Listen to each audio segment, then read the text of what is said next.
Bismillahirrahmanirrahim. Assalamu aleyküm əziz və möhtərəm bizi izləyənlər. Hər vaxtınız xeyir olsun. İnşallah bugün növbəti YouTube videomuzda sizə ev şəraitində yalnızca su ilə cadunu, sehri, tilsimi, qara büyünü necə təmizləyə bilərsiniz, boza bilərsiniz, o haqda məlumat verəcəyik. Bu məlumat çox lazımlı bir şeydir. Hamınızın edə biləcəyi, ərəbcə bildiniz, bilmədiniz fərqi yoxdur. Hamınızın edə biləcəyi bir üsuldur. Lakin əvvəl bir mübahisəli mövzuya aydınlıq gətirməliyəm. Cadu varmı, yoxmu? İnsanların bəziləri deyir inanırıq, bəziləri deyir inanmırıq və çoxlarının Quranda bu haqda nə deyildiyindən xəbərləri yoxdur. İzləyək görək Qurani-Kərim.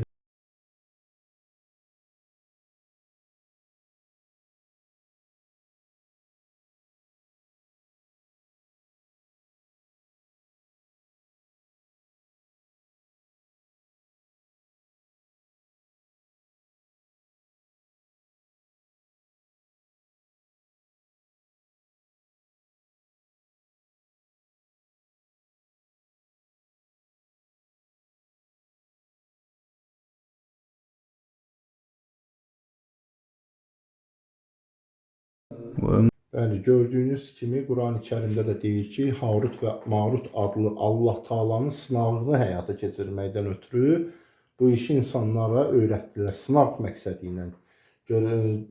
Və insanları əvvəlcədən də xəbərdar etdilər ki, sən gəl kafir olma, bu bir sınaqdır. Lakin yahudilər öyrəndilər, daha sonra da lənətlənmiş şeytan yahudiləri yoldan çıxardaraq bu sehri, cadunun büyünü ailələrin arasını burmaqdan ötürü, yer üzündə fitnə fəsad törətdirməkdən ötürü istifadə etdirdilər. Vəssalam, inşallah ki, hamıya aydın oldu ki, Qurani-Kərim əgər deyirsə var, deməli vardır. Yəni, burada heç bir mübahisəyə yeri yoxdur. Əl-Bəqərə 102-ci surə, üzr istəyirəm, 102-ci ayə təkrar sizə xatırladıram. Və bununla bağlı hədislər nə deyir? Hədislərdə nə var? Cadu, sehir varmı, yoxmu? İslam tarixində kimə olunub? Peyğəmbərimizə olunub. Cihan nuru Peyğəmbərimizə. Bəli, düz eşitdiniz. Yəni, İslam aləmində ilk cadu Peyğəmbərimizlə bağlıdır. Hadisə, indi ətraflı danışım sizə. Qeyd edim ki, mənbə Səhih Buxari 7-ci cild səhifə 1352-dir. Həm Ayşə xanımdan, həm İbn Abbasdan rəvayətlər vardır ki, bu iki şəxs də əhl-i sünnə tərəfindən biri, digəri isə əhl-i şiə tərəfindən etibarlı mənbə sayılır. Ona görə də burada da mübahisəyə yaratacaq yer yoxdur. Demək belə. Bundan da başqa çoxlu türkiyəli alimlər də bu hadisə ilə bağlı kitablar yazmışdılar. Məsəl üçün, Veysel Akkaya namazı yaşamaq, Seyid Kamal Heydəri Həzrəti Əli sevgisi isə, ondan başqa səmih yol açan Ərdəmin dili affedicilik, Allah kimləri sevməz kitabında, Turan Dursun Din bu kitabında, Mustafa Öztürk Həzrəti Peyğəmbərdən müsəlmanlara öğütlər kitabında və bir çox başqa alimlərin kitabları vardır ki, həmən bu hadisədən bəhs etmişdilər, sırf o kitabı bu hadisəyə həsr etmişdilər. Amma mən sizə qısaca məlumat verim ki, Mədinə şəhərində Xəndək müharibəsi ki oldu, yahudilərin maddi dəstəyi ilə və hətta arxadan da bəzən zərbələr vurdular həmən döyüş vaxtı, mühasirə vaxtı. Məkkə müşrikləri Mədinə şəhərini mühasirəyə aldılar, lakin 40 gün sürən mühasirənin sonunda məğlub oldular, geri çəkildilər. Ondan sonra yahudilər qılınc gücünə, Mədinə şəhərində yaşayan yahudilər İslam Peyğəmbərinə güc gələ bilmədiklərini görüb, həmən bu sehir, tilsim, büyü, cadu üsuluna əl atdılar. Və bununla əlaqədar cadugərlikdə ad çıxarmış, hətta onun haqqında belə deyirlər ki, elədiyi cadu daşıb deşib keçər. Yəni, Ləbid bin Asama adlı, Üsama da deyilir, kimin dilinə necə uyğundursa, Ləbid bin Üsama adlı bir yahudi cadugərə Peyğəmbərimizə cadu etməyin sifariş edirlər. Və bunun üçün 3 qızır dirhəm də ona zəhmət haqqı verirlər. Həmən lənətlənmiş Ləbid Peyğəmbərə məxsus əşya və yaxud saqqalından və yaxud saçından tük istəyir cadu etməsi üçün. Hədisdə deyildiyinə görə Peyğəmbərimizin yanında xidmət edən bir oğlan uşağına həmən o darağı gətizdirirlər. Daraq Peyğəmbərimizin cahan nurunun saqqalının darağı olur. Peyğəmbərimiz sallavatullahın ki, darağını gətirirlər. Həmən o darağın üstündə də istifadə olunduğuna görə saqqalının tükləri olur. Həmən bu cadügər Ləbid adlanan məlum Peyğəmbərimizin mübarək saqqalına və darağına cadu edərək həmən onu erkək xurma ağacının çiçəyinin qabığının içinə qoyub düyünlər vurur, iplə bağlayır və daha sonra Zərvan adlanan Mədinə yaxınlığında Zərvan quyusu deyilən məşhur bir quyu var. Həmən o Zərvan quyusunda bir daşın altına qoydurur. Həmən o cadunu. Dərhal həmən gecəsi nəyə görə bir şey deyim sizə, erkək xurma ağacı indi sual yarana bilər. Yəni bar verməyən ağaca erkək xurma ağacı deyilir, bar verən xurma ağacına dişi xurma ağacı deyilir. Ona görə bar verməyən bir ağac, sonsuz ağac da deyilir məsələn. Elə bir ağacın çiçəyinin yarpağına qoyur o cadunu. Əl-qərəz həmən gecəsi, cadu olunduğu gecəsi iki ən böyük mələklər Mikail əleyhissalam, ən böyük mələklər dörddür. İkisi gəlir, Mikail əleyhissalam və Cəbrail əleyhissalam. Bir də nəzərinizə çatdırım ki, Yeganə surəsi Nas surəsidir ki, Cəbrail əleyhissalam gətirməyib, Mikail əleyhissalam gətirib onu Peyğəmbərə. Görün o cadu necə şiddətli caduymuş ki, Allahu Teala'nın əmri ilə dərhal iki mələk də peyda olur.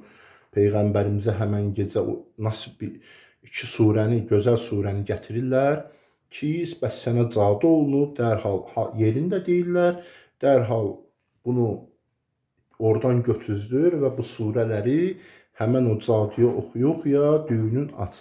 İndi sizə aydın oldu mu ki, nəyə görə cadu, sehir, qara büyü zamanı Fələq surəsi, Nas surəsi tövsiyə edilir oxumaq. Peyğəmbərimizin özünə cadu olunanda Allah Taala həmən o cadunu pozmaq üçün bu iki surəni göndərir. Bu iki əzəli və böyük mələk tərəfindən. Dərhal hədisdə buyurulduğuna görə Həzrəti Peyğəmbər Salavatullah Həzrəti Əli əleyhissalamı və Əmmar Yasiri bu işdə vəzifələndirir. Həmən quyunu, Zərvan quyusunu tapmağa göndərir. Budur, şəklini də göstərim onu sizə. Bir dəqiqə, baxın şəklinə. Bəhs etdiyim quyunun şəkli budur. Gördüyünüz kimi hələ də ora baxmağa gələnlər var. Avtomobil kərvanı görürsünüz. Mədinə şəhər ətrafında yerləşir. Kəsə-kəsə əsas mövzumuza su ilə cadunu necə batil etmək olur? Gözlədiyiniz üçün, dinlədiyiniz üçün, səbr etdiyiniz üçün çox sağ olun. Deməli belə Rəhman surəsinin, mübarək Ər-Rəhman surəsinin 33-cü ayəsi, Ya məşərəl cinni vəl insi ayəsi. Həmən onu bir qap paç qabda su qoyuruq, başımızı yuyacaq. Təkrar edirəm, boyundan yuxarı, yalnızca başımızı yuyacaq qədər. İçinə təmiz su tökürük, paç su tökürük, nəfəsimiz dəyə-dəyə 70 dəfə. İndi biraz sonra Azərbaycanca necə oxunur həmən ayə, onu da sizə göstərəcəm. Suya oxunacaq olan gördüyünüz bu ayədir. İndi izah edəcəm neçə dəfə necə oxuyub nə etməlisiniz. Həmən o ayəni 70 dəfə suya nəfəsimiz dəyə-dəyə oxuyuruq və 70 dəfə bitdikdən sonra üfürürük həmən suya. Bir meyvə ağacının dibində gedin başınızı yuyun. Qeyd edim ki, həmən onun suyu kanalizasiya, çirkab sulara qarışmağı qətiyyən qadağandır və yaxud evinizdə yuyun. Bir tasın, bir qabın içində başınızı yuyun, sabunsuz, yalnızca o su ilə və suyunu bir meyvə ağacının dibinə aparın, tökün. Nələrə qarşıdır bu? Alimlərimiz nə buyurur? Sehir, gözdəymə, bədnəzər, auranın bağlanmasını, ondan başqa gözə pis görsənmək ki var, cin toxunması ki var. Əsasən, xüsusən uşaqlar üçün şiddətlə tövsiyə olunur bunu etmək. Cadu, nə varsa sizdə, hamısını yuyulub canınızdan gedəcək bir iznillah, Allahın izni ilə. Bu ayədən danışmışkən, bu ayə ilə bağlı, amma mövzumuza dəxli olmayan başqa bir məsləhət də verim sizə. İş yerində, evdə ruzi bərəkətin artması üçün həmən qaydada bu ayəni bir camda suya 40 dəfə oxuyub, 4 bir küncünə səpin. Evinizin 4 küncünə, iş yerinizin 4 küncünə mütləq bunu edin. İnşallah ruzi artımı olacaq. Bugünlük mövzumuz bu qədər. Sizə digər faydalı videolar da vardır kanalımızda. Cadunu batil etməyin qaydası, xüsusən sizə cadu edən insan kimdir onu öyrənməyin qaydası və evlilik duası var, məhəbbət duası var, bəxti bağlanmış xanımların bəxtini açmaq üçün, uşaq olmayan xanımlar üçün dua var. Satılmayan evin, satılmayan torpağın, satılmayan ticarət mallarının satışları üçün dua var. Haqqınızda pis danışanların dilin ağzını bağlamaq üçün dua var. Ağır cavablar zamanı nə yazılmalıdır, necə yazılmalıdır? Surələrdən deməli Fələq, Nas, İxlas, Kafirun, İzə Nəsrullahi vəl Fəth və Ayət-i Kürsünü nə cür, nələrlə yazmaq lazımdır, nə etmək lazımdır? O haqqında gözəl bir video var. Çox faydalı videolar var, təkrar edirəm. İzləməyi unutmayın. Allaha əmanət olun. İnşallah Allah izin verərsə, ömür vəfa edərsə, ikinci gün növbəti YouTube videomuzla qarşınızda olacağıq. İzlədiyiniz üçün çox sağ olun, vaxtınızı aldıq.